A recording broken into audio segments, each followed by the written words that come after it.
started, we just met at different people's houses, and we would have lunch and just meet and have service, have a Bible study, and we would just speak and teach and just have a good time in the Lord.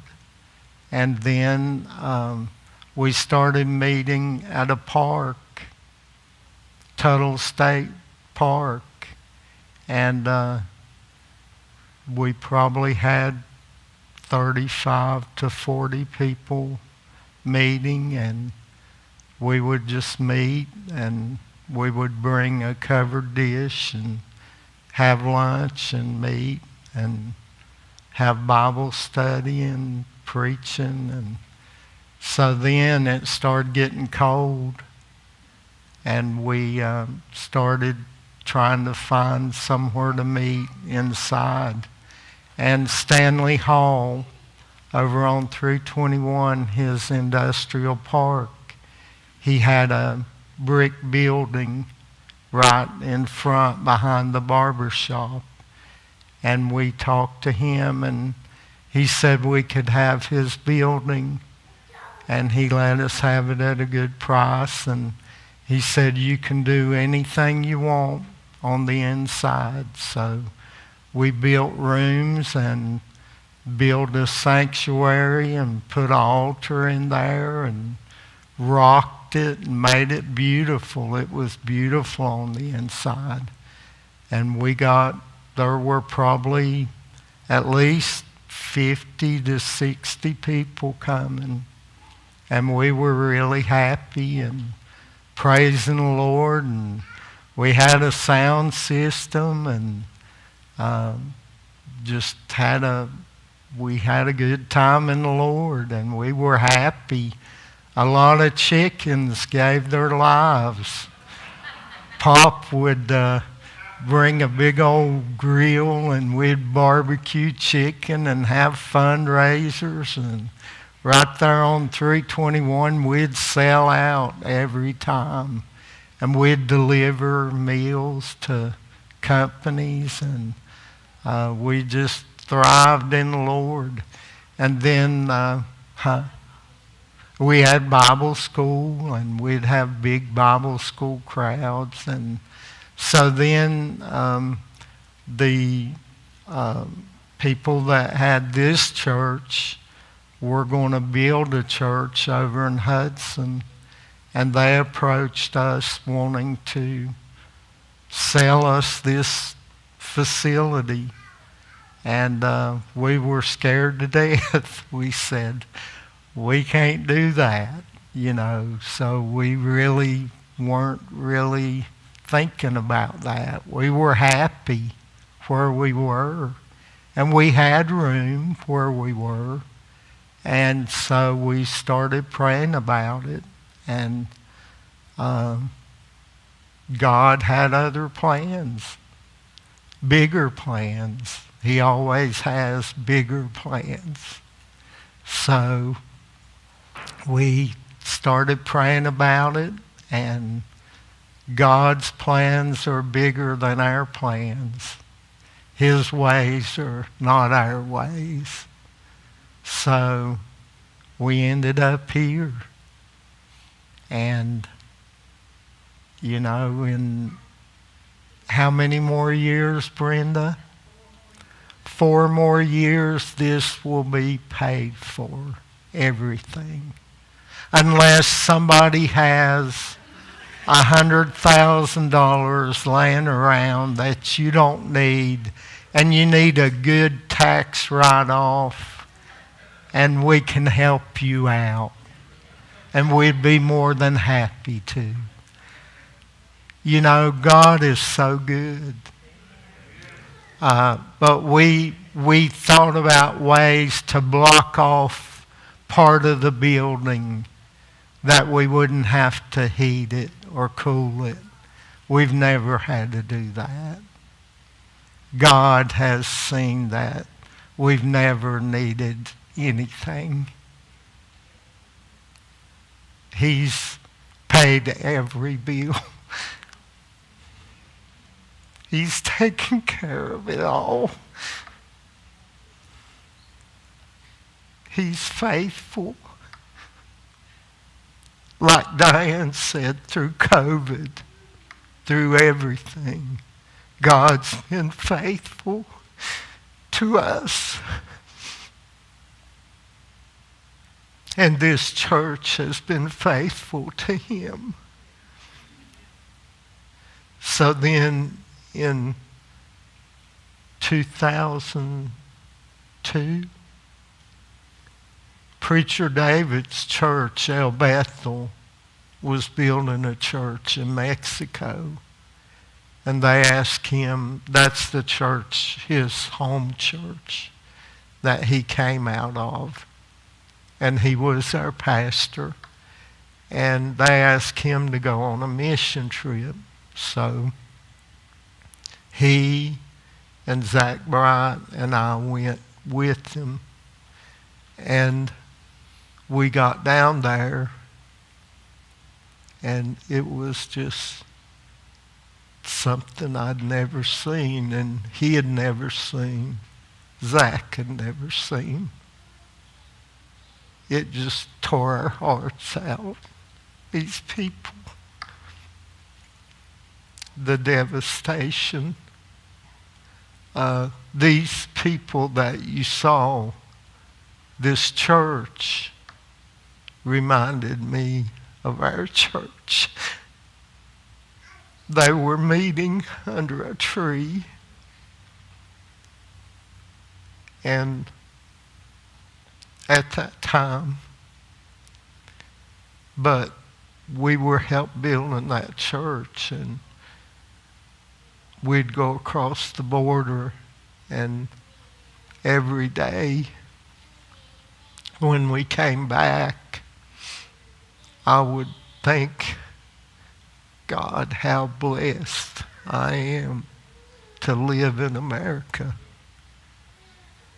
And I would want to get out and kiss the ground when I came across the border. And these people, they didn't know the difference. They thought they were blessed. And they had nothing. And the more we went over there and the more mission work we did, we went deeper and deeper into Mexico. And we would go into a landfill in Matamoros, Mexico, where like 1.2 million people lived. And that landfill would be the home of people. They'd live in pasteboard boxes if they were fortunate to have a pasteboard box. And they would live off of what they could get out of that landfill. And you would see people digging for stuff to eat in that landfill. You'd see little children with nothing but rags wrapped around them. And we'd take rice and beans.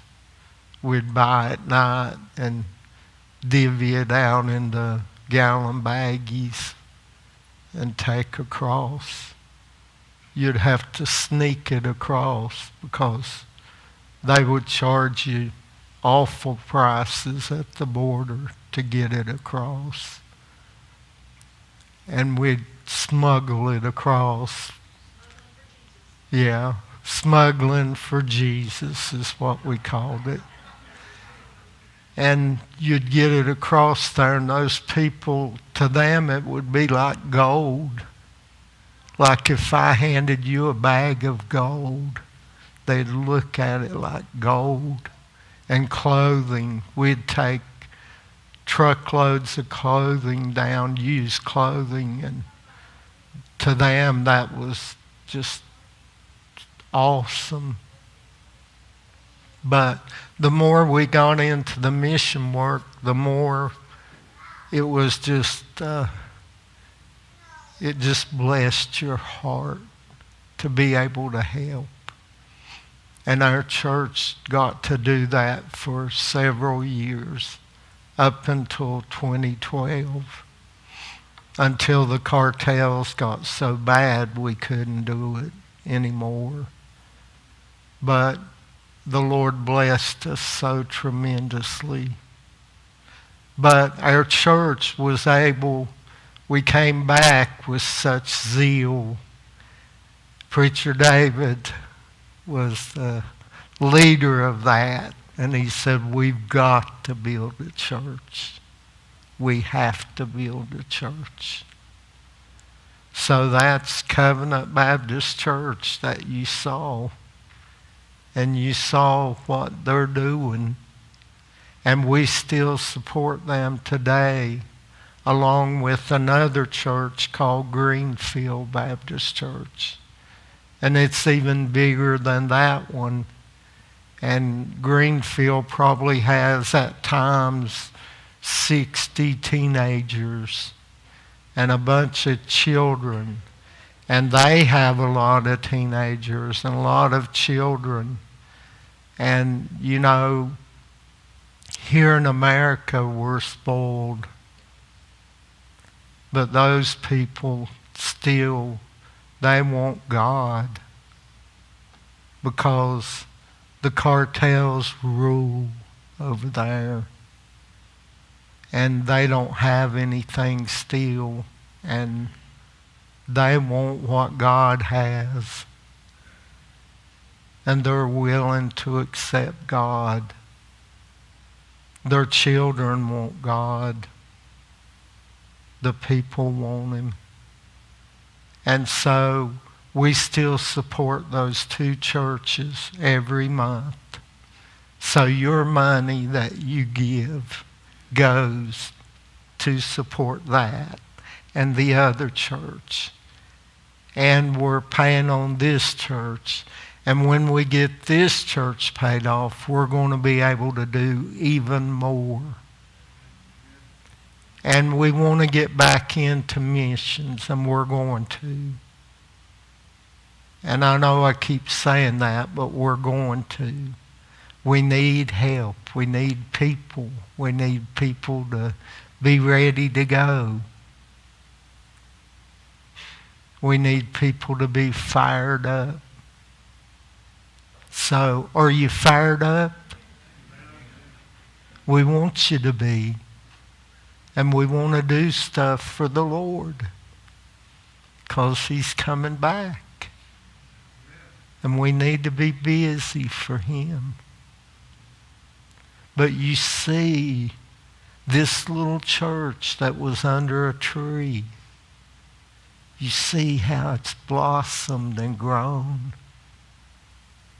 And Greenfield Baptist Church wasn't even anything. It didn't exist. And it was in a field on a main highway, and it's just blown up tremendously. It's just really grown. And we'll have some more. I'm going to have that pastor send us some videos of that. And we named it after a church in Virginia that donated the money to put the roof on the church when we really needed it. But I just wanted to give you some of our church history and our missions history before our homecoming next week, for some of you that might not know. And you can be proud to be a member of Covenant Baptist Church and to know what you support and what your money goes toward. Every day you can think you're helping these people. You're a lifeline for them. So always remember that. So if our musicians will come forward.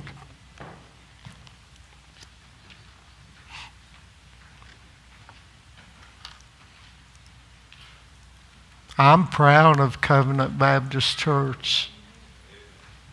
And I think the Lord's proud of Covenant Baptist Church.